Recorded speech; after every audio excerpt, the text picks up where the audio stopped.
We got the whole valley set up with our grid system when that night a flying saucer appeared and hovered in the valley. It was about 300 feet off the ground, and by the points that we had surveyed, it was about 3,000 yards away from my position. Now, I could measure it because we had everything, all the landmarks on the grid. So I figured that it was about 150 yards in diameter. It was a standard shape that we see all the time with a little dome top. And that was about 30 yards deep. And the edge, in traditional saucer fashion, was about 7 yards thick. And on the bottom edge, there were 2 rows of rectangles that had lights,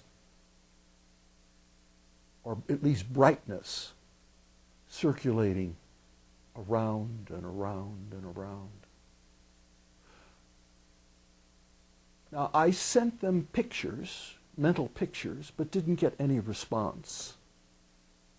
My guardian showed up, and we decided it wasn't a good thing to go visit. I got on the telephone right away and told everybody, we have a flying saucer in the valley, do not fire at it.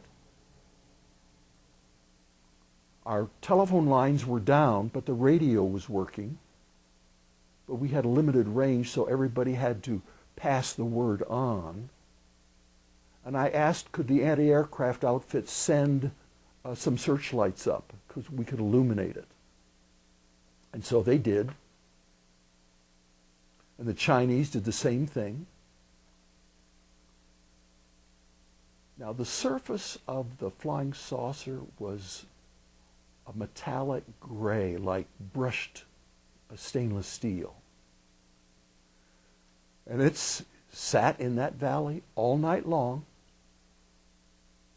My Thai friends came up. People were coming up everywhere and sitting on the line, on the front line, watching on the tops of our hills, watching this saucer. Everybody was taking pictures of it.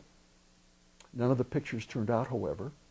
And just about dawn, the lights started to increase in velocity.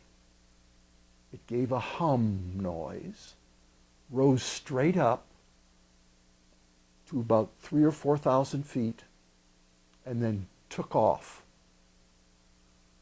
Just like we see in the movies. Extraordinary. We were disappointed that none of the photographs turned out.